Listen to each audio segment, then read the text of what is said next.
11 नंबर सबक का दूसरा बाब फ़ज़ाइल वज़ू का बयान, वज़ू करने का तरीक़ा, वज़ू के वक्त की दुआएं, वज़ू की ज़रूरी मसाइल। दी बाब की मुदा शनखाई वज़ू वाला फ़ज़ाइल तरीक़ा कुमी दुआगानी दी कुम मसाइल दी। फ़ज़ाइल वज़ू का बयान, हदीस में वज़ू के बड़े फ़ज़ाइल बयान किए गए हैं। हदीस की दी वदसडर फजीलतुन रगली दी, चंद हदीस से हम बयान कर देते हैं। सो हदीसुन बयानौ। हज़रत उस्मान गनी रज़ी अल्लाह अन्हु से रिवायत है, उस्मान गनी से हमने रिवायत कि रसूलुल्लाह सल्लल्लाहु अलैहि वसल्लम ने इरशाद फरमाया, पैगम्बर अलैहिस्सलाम फरमाया, जिसने अच्छी तरह वज़ू किया, उसको सड़ा इसी तरीके से रवदस की उसके तमाम गुनाह उसके बदन से निकल जाते हैं। तमाम गुनों ने बदन नवज़ी यहाँ तक कि नाखूनों के नीचे से भी निकल जाते हैं। दिनकुन पसरून नवज़ीदा। दूसरी हदीस से भी ज़्यादा वाज़ेह है, जिसका तर्जमा ये है। दोयम हदीस दिन ज़्यादा वाज़ेह, जब मोमिन वज़ू के इरादे से कुली करता है, कला मुसलमान देवदा सब इरादे से कुली वकी खुलू विंजी, उसकी मुँह के गुनाह खारिज हो जाते हैं। खुले वाले गुनों ने ख़त्मी वज़ी, और जब नाक साफ करता है तो नाक के गुनाह खारिज हो जाते हैं। इसका तंबीज़ाई सपकई वो चाहिए तंबीज़ी गुनों नवज़ी। जब मुँह धोता है इसका मुख विंजी, तो आँखों और चेहरे के गुनाह भी निकल जाते हैं। स्तरगो दे मुख वाले गुनों नवज़, यहाँ तक कि हाथों के नाखूनों के नीचे के गुनाह भी दे लोसो नुकुनो न गुनों न दी लोसो वाले गुनों न दा नुकुनो न लोन दी वज़। और जब सर का मसा करता है इसका दी सार मसो की तो सर के गुनाह खारिज हो जाते हैं। सर गुनों नवज़ी, यहाँ तक कि कानों के गुनाह भी दिगे गुनों वाला गुनों न हम। और जब पाँव धोता है इसका लखबीन तो पाँव के गुनाह धुल जाते हैं। खपू गुनों न इंजल शी, हत्ता कि पाँव के नाखूनों के नीचे भी देखपोल अनुकुन न लोन दिया। नबी करीम सल्लल्लाहु अलैहि वसल्लम का इरशाद है, पैगम्बर अलैहिस्सलाम इरशाद दा कि मेरी उम्मती क़यामत के दिन इस हाल में बुलाए जाएंगे, मो उम्मतियों को क़यामत रज़ी बदस हालत की रबलशी कि उनके आज़ाए वज़ू रोशन और चमकदार होंगे, चमकते होंगे। या दसोल अंदमुन बिछई रोशन व चमकदार ये पड़की के बा। नंबर 4, हज़रत अबू हुरैरा रदियल्लाहु अन्हु से रिवायत है, वो रिवायत बयान करते हैं, हुरैरा से रिवायत भी नहीं, कि रसूलुल्लाह सल्लल्लाहु अलैहि वसल्लम ने दरियाफ़त फरमाया। पैगम्बर सम तपूसो को हुरैरा ना कि बताओ, सहाबाओं ने को कि बताओ, अगर किसी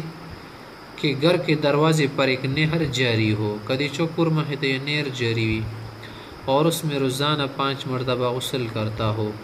पिंजोर सड़ावरी जिक्र की लाम भी, तो क्या उसके उस शख्स के बदन पर, ऐसे शख्स के बदन पर मेल बाकी रहेगा? अगर बदन में खिरापात शिकिया। सहाबा किराम रदियल्लाहु ताला अन्हुम ने जवाब दिया, नहीं रहेगा। सहाबा जवर कुछ ना नब पते की। उसके बाद आप सल्लल्लाहु अलैहि वसल्लम ने फरमाया,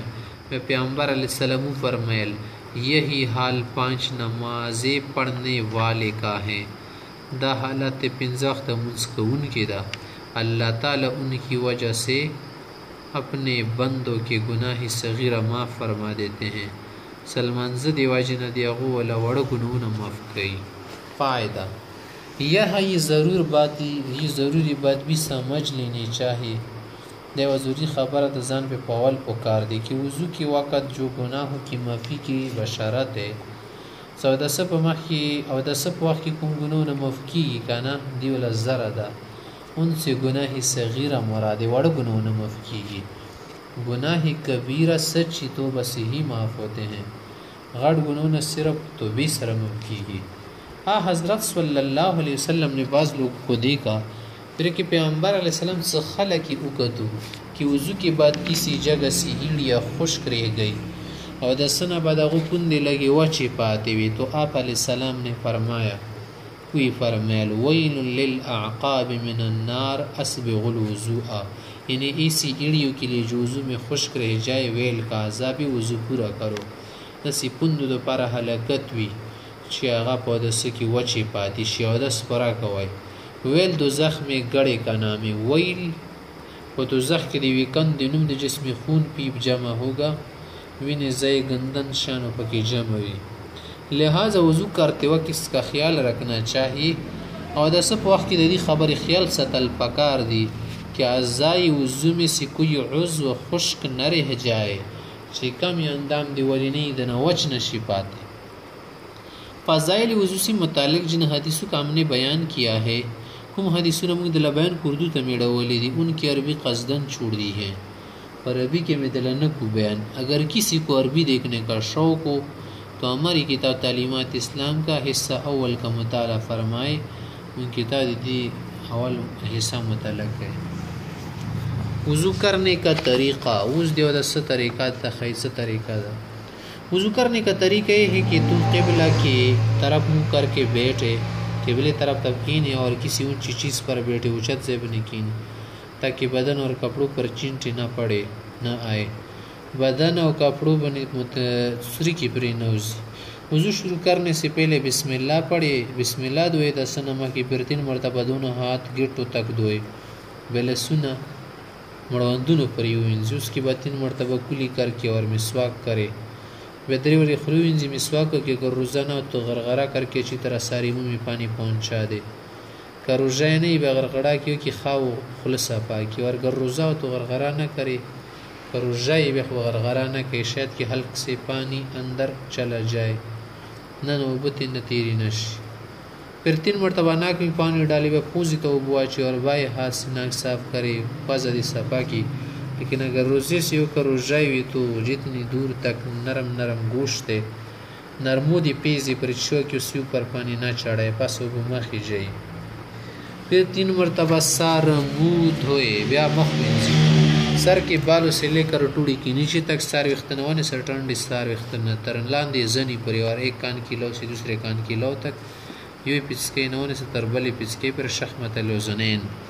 اور دون ابرو کی نیچے بھی پانی پہنچائے بھوتا و بور سے ورزوتا چگروزی خیل اندیش کہیں خشک نہ رہ جائے وچی نشی پاتے پھر داہنا ہاتھ کوہنی سامے 3 دفعہ دوئے و خیل استر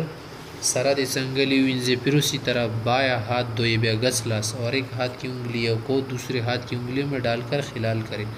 میں وہ بل لاس و لگوتی ہو بلکہ واچی خلال ہو کہ اگر ہاتھ میں انگوٹی یا چھلا یا چوڑی پہنی ہوئی ہو کلاس کی گوتی متی چولی رنگونا تو اس کو بھی ہلال وہ خود سے یہ عبدی لاندی ورسے تاکہ ان کی نیچے کی جگہ خشک نہ رہ جائے لاندی زائے وچ نشی پاتے پھر 1 مرتبہ سارے سر کا مسا کرے بے ذل سار مسو کی پھر کان کا مسا کرے بے غگن ہو کی کان کے سوراخ میں کلمے کی انگلی سے اور بر کی طرف کانوں کے اوپر انگوٹوں سے مسا کرے غگن والا سوری کی شہادت گوتا نہ بسی و باہر والا دا غٹی گوتی سرو کی غگن گلے کا مسا نہ کرے اور میں گو والا دا کوزه طرف تا چې کما غواړه دا کنه دی غاړي ولا بنه کې ورست څټ بنی لاس کې دولش کیونکہ منع ہلان دی کول بدعت کان کی مسا کے لیے نیا پانی لینے کی ضرورت نہیں تو غگن مسا کے نہیں وہ مرخلی بلکہ سر کے مسے سے بچا ہوا پانی جو ہاتھ میں لگا ہے وہی کافی ہے لاس والا سر پاتی کمی وبدی مغک فیری اس کے بعد 3 مرتبہ دانا پو دوئی اور بائیں ہاتھ کی چنگلے سے پو کی انگلیوں کا خلال کرے بید خیخ پوینزی اور بیا خیل سرا گسل سرا سکوما کچنا تا گوتا دا کچنی گوتے سرا دیخپو خلال ہو کہ خلال طریقہ شدہ خلال داہنے پو کی چنگلے سے شروع کرے اور بائیں پو کی چنگلے پر ختم کرے خیخ پہ گسے خیخ پہ بدی کچناتی گوتی نے شروع کی دی گزخ پہ کچناتی بھی خاتم کی لون دینا گوتا اور کی وائی یہ وضو کرنے کا طریقہ ہے وضو کی وقت کی دعائے وضو کرتے وقت مندر جزیل دعا میں سے جو آسانی سے پڑھ سکے پڑھ لی جائے کوئی دعا تک کہے بسم اللہ الرحمن الرحیم یا بسم اللہ العلی العظیم والحمد للہ علی دین الاسلام یا اللہم اغفر لی ذنبی ووسع لی فی داری وبارک لی فی رزقی یا ہر عضو دوتی وکی کلمہ پڑھتا رہے یہ جیسے کہ کمن دام چیزی دا وسریل اشہد ان لا الہ الا اللہ وحدہ لا شریک له واشہد ان محمدا عبدہ ورسولہ ये सब दाई हदीसों में आई हैं, په حدیثونو کې راغلي دي.